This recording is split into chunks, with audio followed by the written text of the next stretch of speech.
as you labeled me before, yeah, as a critic, while I'm very critical and skeptical, probably even if we get these millions signs and the Parliament confirms the initiative, the Commission will block it.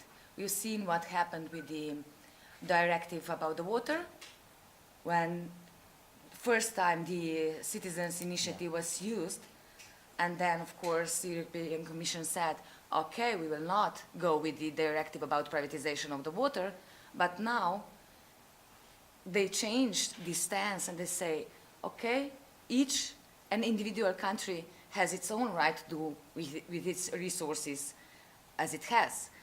And the other thing why I'm so skeptical is, what did we hear from Commission, from Brussels, from the Parliament, when the Greek government shut down the Greek public broadcaster?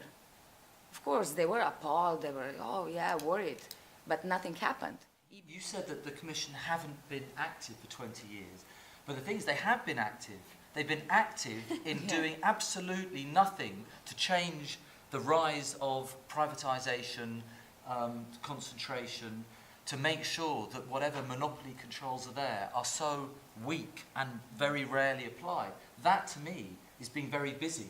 Mm-hmm. It's just being busy to keep things down. Now, I completely agree with you about scepticism. I mean, I think in this case, it's a realism. The record of Brussels in this area is terrible. Mm.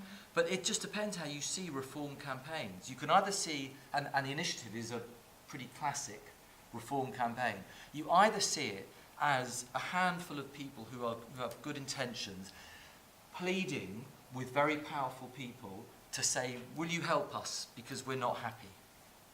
I mean, you won't get anywhere. Or you see this as the means to, across Europe, to start to try at the grassroots and galvanise people using the petition as a mechanism, but with very realistic expectations that even if we got 5 million signatures, it would be a fight with Brussels. I mean, Brussels' instincts are so bad about this that when we had the news reports very recently about Sky B, the British, very big, the biggest broadcaster in Britain, much bigger than the BBC, planning to buy up Sky Italia and Germany to create a huge, powerful, pan-European pay TV broadcaster, you would have thought that anyone in the competition directorate in Brussels may have woken up and made some phone calls, but we had nothing, absolutely nothing. I'm sure they discussed it with the people from Sky B.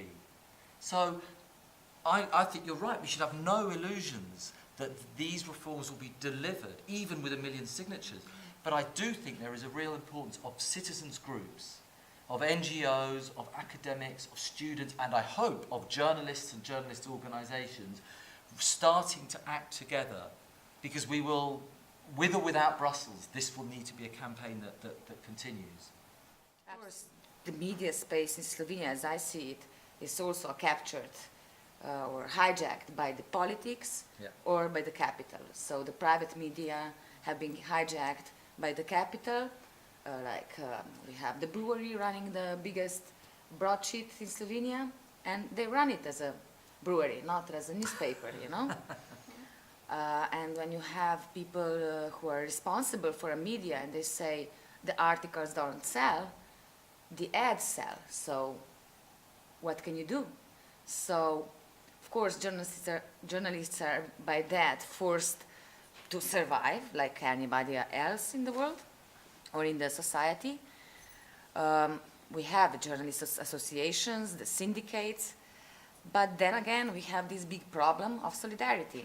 I'm a freelancer, I'm not full-time employed, so my position is different in terms of course, pay, the working conditions, etc.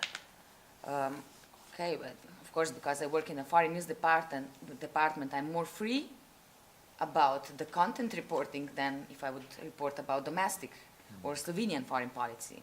I know because I'm talking from experience, and I stopped doing that, yeah?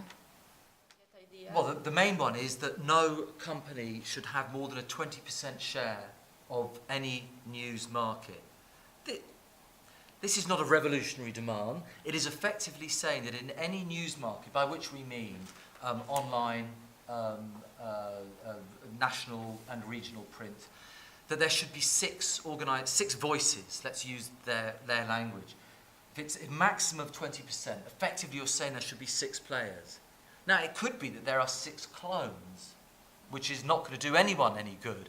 But by campaigning on this, and actually immediately, should we win this? And we know that there are many politicians who would like to see this done. Not all Labour politicians, some Conservative politicians who are so fed up with being attacked by media as well on spurious ground. We know that there is willingness to support this. This is just saying there should be 6 voices in these markets. If we got the campaign going, that raises the issues. It wouldn't completely transform the media, but it would stop 2 companies in the national newspaper market, as they're now called, the News Corporation, that's Murdoch's, and the Daily Mail Group. And I'm sure you know the Daily Mail Group because they have pretty much the world's busiest news website. It would affect just those 2, but it would be, I think, a very big symbolic act to say your power is unacceptable and is unhealthy for British democracy. Well, formally, you can say pluralism is very healthy because there are an increasing number of different outlets and the barrier to entry has gone down. So formally speaking, I think, there are more voices. But real plurality has to be about securing the conditions in which all these different types of types of media can take place. It's not enough for me just to say, no, social movements will have their own media. Yes, they will, and they need to, and it's very important they do. Yes, we want some community media. Britain has a long tradition of pirate media, fantastic. But I do think there has to be some kind of structural reforms which provides a real basis for different models to exist. Now, I think it's very interesting. It's not much has been written about it, and what has been written has been very negative. The reforms in Argentina. Reforms in Argentina have been very politically contentious to break apart the major media monopoly, Clarín, and to divide the airwaves in 3 ways: public broadcasting, private, and community. They have enforced 1/3 of the airwaves for community stations. By law. Now, it's by law. Now, people have criticised it. It's against freedom of speech, and the president has done it only because she was being attacked by the private group. Maybe that's all true. But that is a means of embedding the conditions for pluralism. I don't think it's enough just to say we got a few websites, open democracy. I mean, frankly, we need more. We need more structure.